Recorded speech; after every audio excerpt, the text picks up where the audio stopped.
Oke, bismillahirrahmanirrahim. Sekarang saya akan menjelaskan lebih lanjut tentang opini publik. Jadi ini saya mengambil materi dari Esomar Whopper Guide to Opinion Polls, penjelasan mengenai opini publik dalam polling. Jadi polling di sini adalah survei opini publik. Apa itu polling? Polling adalah survei ilmiah dan representatif yang didesain untuk mengukur pandangan suatu kelompok. Nanti lebih lanjut akan dijelaskan lagi ya.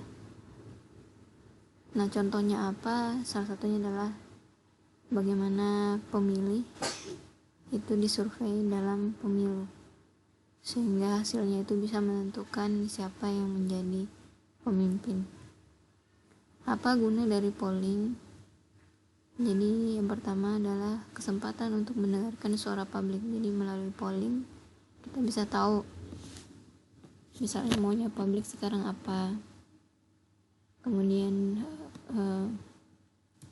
masyarakat, politisi, media, dan kepentingan lain memiliki akses untuk mengukur sikap dan minat publik.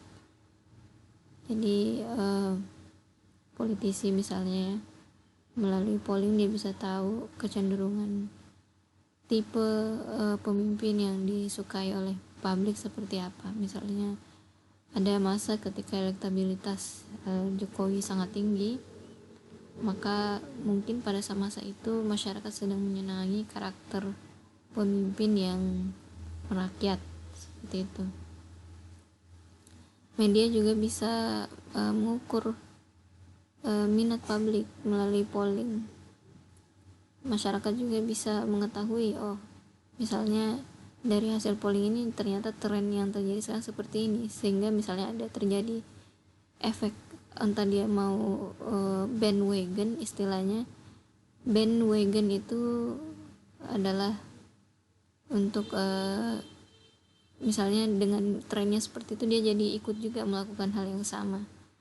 Atau ada juga yang disebut dengan underdog effect. Underdog effect itu maksudnya masyarakat dengan melihat tren yang ada, dia malah misalnya tidak mengikuti tren itu dan memilih melakukan hal yang sebaliknya. Nanti saya jelaskan lebih lanjut. Dan polling juga berguna bagi masyarakat untuk mengerti posisinya dalam sistem politik. Jadi karena ada polling misalnya, kita jadi tahu bahwa dalam sistem politik ini yang sebenarnya kita menerapkan demokrasi, kita jadi tahu posisi kita sangat penting ketika kita menjadi mayoritas, seperti itu. Dan jurnalis dapat melacak naik turun popularitas pemerintah. Ini jelas ya. Ahli politik bisa mendapatkan informasi tentang pilihan dalam pemilu bagi grup yang berbeda dan motivasi mereka untuk menetapkan pilihan tersebut. Ini untuk polling yang di luar dari pemilu. Misalnya kan kalau pemilu kita cuma suara itu anonim ya, tidak kita ketahui siapa yang punya suara, semua suara itu sama nilainya. Tapi kadang sebelum melakukan pemilu itu ada dilakukan survei untuk melihat elektabilitas sebuah partai politik atau seorang calon presiden. Nah, itu kadang dia kumpulkan data-data lainnya seperti misalnya usianya, sehingga dia bisa tentukan begini kampanye yang tepat untuk misalnya usia milenial, begini kampanye yang tepat untuk para kalangan pengusaha dan lain sebagainya. Kemudian ahli sosiologi juga dapat mengikuti pergeseran opini bergantung pada masalah sosial dan membuat chart evolusi nilai-nilai seperti yang saya bilang tadi.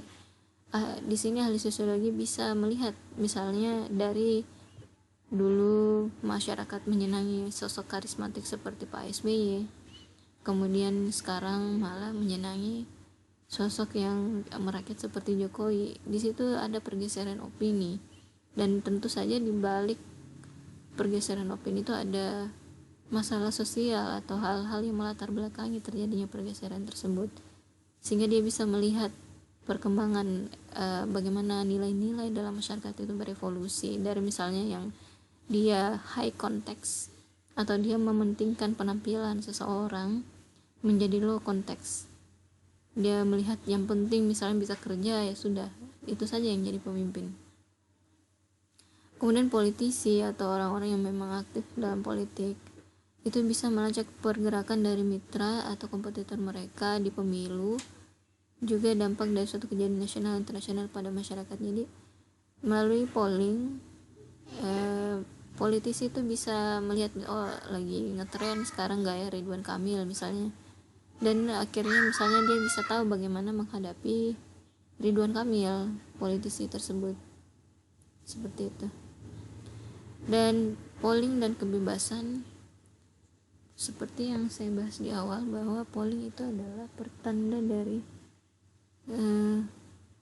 hadirnya demokrasi di masyarakat. Kemudian di polling itu, dalam demokrasi itu selalu ada transparansi, selalu diungkapkan berapa persen sekian ya, dan berapa margin of errornya, itu semua ada transparansi. Kemudian polling itu harus akurat, ya jelas ya, polling harus betul-betul ya diramu pertanyaannya supaya dia betul-betul melambangkan opini publik. Kemudian metode polling itu harus dipaparkan kepada masyarakat, ini juga wujud dari transparansi, dan interpretasi datanya harus realistis, jangan mengada-ngada seperti itu. Kemudian sebuah polling juga harus bebas dari kepentingan, jadi dia tidak boleh ada bias di dalamnya. Ini sudah tercakup dalam Kode Nasional dan Internasional Penelitian Opini Publik. Nah tadi kan pengertian polling itu, polling harus saintifik, harus ilmiah. Bagaimanakah polling yang ilmiah itu? Pertama, responden dipilih berdasarkan kriteria yang eksplisit untuk menjamin keterwakilan. Jadi kriterianya itu betul-betul terbuka, diungkapkan, supaya dia bisa betul-betul mewakili masyarakat. Kemudian pertanyaan dibahasakan dengan seimbang dan tidak menggiring responden pada jawaban tertentu. Bagaimana cara memilih sampel yang representatif ya? Apakah melalui probability sampling atau non-probability sampling? Ini pertanyaan untuk kalian. Silakan jawab ya. Bagaimana kita memilih